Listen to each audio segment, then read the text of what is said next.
So that is about another 3-4 kilos. So you know about on the 12 to 16 kgs weight we are carrying ourselves, depending upon our body. For the women maybe 1 or 2 kilos less, because she was wearing extra small size gowns. So we have a very good question from sir. The journey of Everest did not start in few days, but actually ಒಂದು 3-4 ವರ್ಷದ effort ಇದು. Finally, 46th day from leaving Bangalore, we were on top of summit. So in approximately it took 46 days to summit. Coming back to another 6 days, 54 days was the total duration.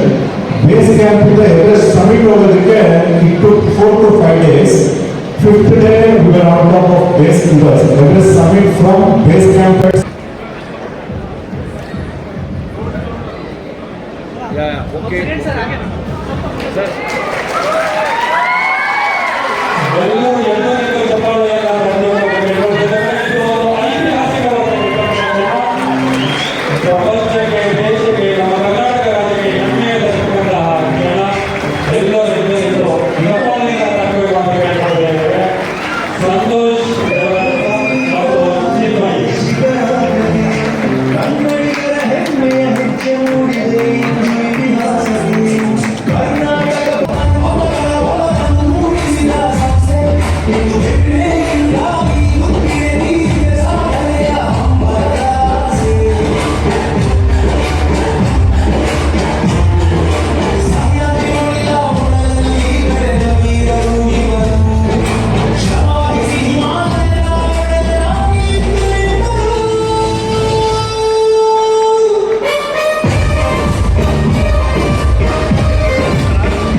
ತುಳಸಿ ಅವರು ಹೇಳಿದ್ರು, ಕೆಲವು ಒಂದು ಜನರೇಷನ್ಗೆ ಒಂದು type of mind ಇರೋದು ಅರ್ಥ ಆಗುತ್ತೆ.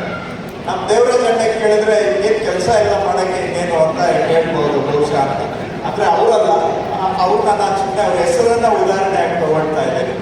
ಆ ಥರನೂ ಕೂಡ ಅದಕ್ಕೆ ತುಂಬ ಜನ ಇವ್ರಿಗೆ ಕೇಳಿದ್ರಂತೆ, ಯಾರು ಜಾರ್ಜ್ ಮ್ಯಾಲೋರಿ, ಕರೆಕ್ಟ್?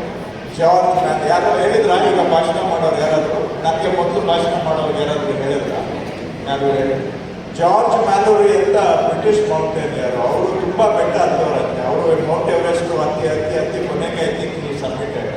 ಅವ್ರಿಗೆ ಕೇಳಿದ್ರಂತೆ, ಯಾಕೆ ಸ್ವಾಮಿ ನೀವು ಹೋಗಿ ಈ ಮೌಂಟ್ ಎವರೆಸ್ಟ್ ಹತ್ತೀರಾ ಅಂತ. ಅವ್ರಿಗೆ ಉತ್ತರ ಕೊಟ್ಟು ಸಾಕಾಗಿ ಕೊನೆಗೆ ಹೇಳಿದ್ರಂತೆ, yes, I climb Mount Everest because it is there. ಅಂದರೆ ಇದೆ, ಅದಕ್ಕೋಸ್ಕರ ನಾನು ಹತ್ತುತ್ತಾ ಇದ್ದೀನಿ ಅಂತ. ಸೊ ನಮಗೆಲ್ಲ ಸ್ಕೂಲಲ್ಲಿ ಹೇಳೋದು, ಈಗ ಕಾಲದಲ್ಲಿ ಸ್ಕೂಲಲ್ಲಿ ಇದನ್ನೆಲ್ಲ ಹೇಳೋದಿಲ್ಲ. So Mallory said because it is there. ಹಂಗೆ at one level there is every reason to climb Mount Everest. At another level, just because it is there, I am going to climb it.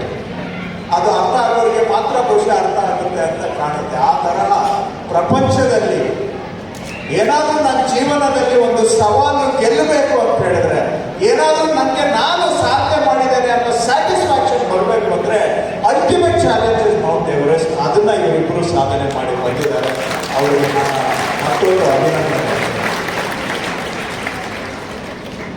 ನಾನು ಅವರು ಊರು ಬಂದಮೇಲೆ ನಾನು social ಮೀಡಿಯಾದಲ್ಲಿ post ಹಾಕಿದ್ದೆ. ಅವರ achievement ಬೇರೆಯವ್ರಿಗೆ ಒಂದು ಇನ್ಸ್ಪಿರೇಷನ್ ಆಗಲಿ ಅಂತ. ಅದಕ್ಕೆ ಇವತ್ತು ತುಂಬ ಕಿಡ್ಸ್ ಬಂದಿದ್ದಾರೆ, ಅವರಿಗೆಲ್ಲ ಇನ್ಸ್ಪಿರೇಷನ್ ಆಗಲಿ ಅಂತ. ಯಾಕಂದರೆ ನಾವು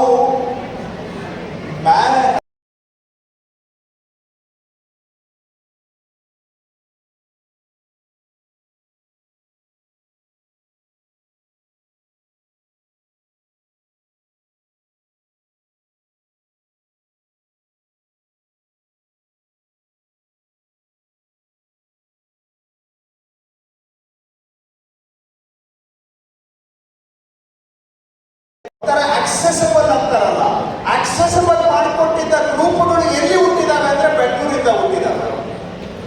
ಬೆಂಗಳೂರಿಂದ ಹುಟ್ಟಿ ಅವ್ರನ್ನ ನೋಡ್ಕೊಂಡು ಇವತ್ತು ಬೇರೆ ಬೇರೆ ಕಡೆನೂ ಆಗಿದ್ದಾವೆ. But the origin was in Bangalore. So ಬೆಂಗಳೂರಲ್ಲಿ ನೀವು ಸೈಕ್ಲಿಂಗ್ ತಗೊಳ್ಳಿ, ಜಾಸ್ತಿ ಸೈಕ್ಲಿಂಗ್ ಆಕ್ಟಿವಿಟೀಸು ಇಡೀ ದೇಶದಲ್ಲಿ ಬ್ಯಾಂಗ್ಳೂರಲ್ಲಿ ಇರುತ್ತೆ. ಈ ತರ ಪ್ರತಿಯೊಂದಕ್ಕೂ ನಾವು ಸಿಟಿ ಒಂಥರ, ಬೆಂಗಳೂರು ಅಂದ್ರೆ ಅರ್ಬನ್ ಜಂಗಲ್ ಇವರು, ಅರ್ಬನ್ ಜಂಗಲ್ ಇದು ಒಂಥರ ಕಾಡಿಗೆ ಹೋದ್ರೆ ಹೆಂಗಿರುತ್ತೋ ಹಾಗೆ ಇದು ಬರೀ ಕಾಂಕ್ರೀಟ್ ಜಂಗಲ್ ಇದೆ. ಆದ್ರೂ ಕೂಡ ದ ಸ್ಪಿರಿಟ್ ಆಫ್ ಅಡ್ವೆಂಚರ್ ಬ್ಯಾಂಗ್ಳೂರ್ನಲ್ಲಿ ಇದೆ.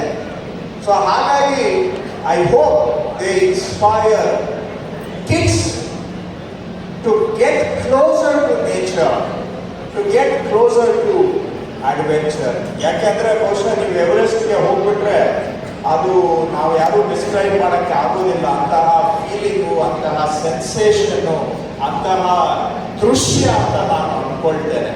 ಅದನ್ನ ಅನುಭವಿಸಿದ್ರೇನೆ ಬಹುಶಃ ಗೊತ್ತಾಗೋದು. ನಾವು ನೋಡಿದಾಗ ಅಥವಾ ಬಾಯಿ ಮಾತಿನಿಂದ ಅವರು ಕೂಡ ಬಹುಶಃ ಎಕ್ಸ್ಪ್ಲೈನ್ ಮಾಡಲಿಕ್ಕೆ ಆಗೋದಿಲ್ಲ.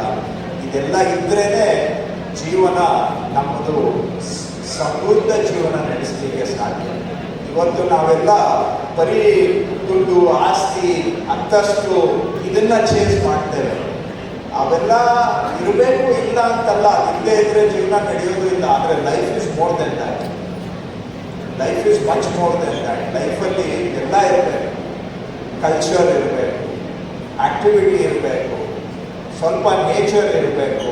ಪ್ರಪಂಚ ನೋಡೋಣ, ಸುತ್ತೋಣ, ಕಲಿಯೋಣ, ಬೇರೆಯವ್ರನ್ನೂ ನೋಡಿ ನಾವು ಏನಾದರೂ ಅವ್ರನ್ನ ಅರ್ಥ ಮಾಡ್ಕೊಳ್ಳೋಣ ಅನ್ನುವಂಥ ಕ್ಯೂರಿಯಾಸಿಟಿ ಇದ್ದರೆ ಲೈಫು ಇನ್ನಷ್ಟು ಸಂಪದ್ಭರಿತವಾಗಿರುತ್ತೆ.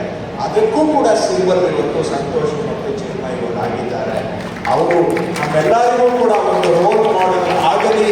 ಅವ್ರನ್ನ ನೋಡಿ ಇನ್ನಷ್ಟು ಜನ ಈ ಥರ ಆಕ್ಟಿವಿಟೀಸ್ಗೆ, ಇನ್ನಷ್ಟು ಚಟುವಟಿಕೆಗಳಿಗೆ ಅವರು ಸ್ಫೂರ್ತಿ ಆಗಲಿ ಅಂತಲೂ ಕೂಡ ನಾನು ಆಶಿಸಿ, ಇವತ್ತು ದೇವರಾಜಪ್ಪ ನಮ್ಮ ಹತ್ರ ಬಂದರು ಫೆಲಿಸಿಟೇಷನ್